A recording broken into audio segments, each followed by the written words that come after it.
Hello. പിന്നെ ഞാൻ ഈ ഒരു ചക്കക്കുരുവും കൊണ്ട് നമ്മൾ അന്ന് നന്നാക്കിയില്ലായിരുന്നോ, തൊണ്ടൊക്കെ പെട്ടെന്ന് കളയാൻ പറ്റും. അതുകൊണ്ട് ചക്കക്കുരുവും പാവയ്ക്കയും കൂടി തോരൻ വെക്കണമെന്ന് വിചാരിച്ച് അപ്പോൾ നമ്മുടെ ഹലോ സിനിമയൊക്കെ ഉണ്ടായിരുന്നു കേട്ടോ. അപ്പോൾ അതൊക്കെ കണ്ടുകൊണ്ടിരിക്കുകയായിരുന്നു. പക്ഷേ പാവയ്ക്ക വന്നില്ല ചക്കക്കുരു നന്നാക്കി തീർത്തിട്ടും. അപ്പോൾ പാവയ്ക്ക ഇല്ലാണ്ട് ചക്കക്കുരു മാത്രമായിട്ട് തോരൻ വെക്കാമെന്ന് വിചാരിച്ചേ.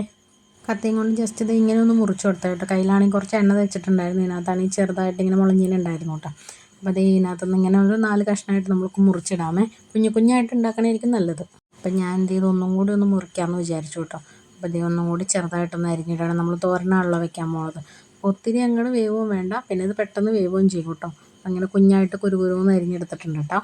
പിന്നെ നമ്മൾ ചോറുണ്ണാൻ വേണ്ടി നമുക്കിതേ നമ്മുടെ ചിക്കൻ കറി ഉണ്ടായിരുന്നു കേട്ടോ കുറച്ച്. അപ്പോൾ ചിക്കൻ കറിയും ഉണ്ടായിരുന്നു. പിന്നെ രാവിലത്തെ നമ്മുടെ പുട്ടിൻ്റെ ഒപ്പം ഉണ്ടാകുന്ന പയറുണ്ടായിരുന്നു, അപ്പോൾ ചെറുപയറും കുറച്ചെടുത്തു.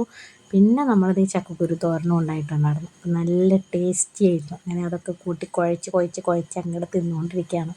ആദ്യമാണെങ്കിൽ കുറച്ച് ചിക്കനും പിന്നെ കുറച്ച് ചെറുപയറും കൂട്ടി കഴിച്ചു. പിന്നെ അത് നമ്മൾ ഉണക്കമീനൊക്കെ ഉണ്ടായിരുന്നു കേട്ടോ. പിന്നെ അങ്ങോട്ട് എല്ലാം കൂട്ടി മിക്സ് ചെയ്ത് കുഴച്ചങ്ങോട്ട് കഴിക്കുകയാണ്. വെറൈറ്റി ടേസ്റ്റ് ആയിരുന്നു. പക്ഷേ നമ്മുടെ എന്തുകൊണ്ടാണ് ചക്കക്കുരുവിൽ പാവയ്ക്കയും കൂടി ഇട്ടായിരുന്നു, ഇച്ചിരിയും കൂടി നല്ല ടേസ്റ്റ് ആയിരുന്നു. ഞാൻ പിന്നെ എന്താ, അപ്പോൾ അത്രേ ഉള്ളൂ. ബൈ.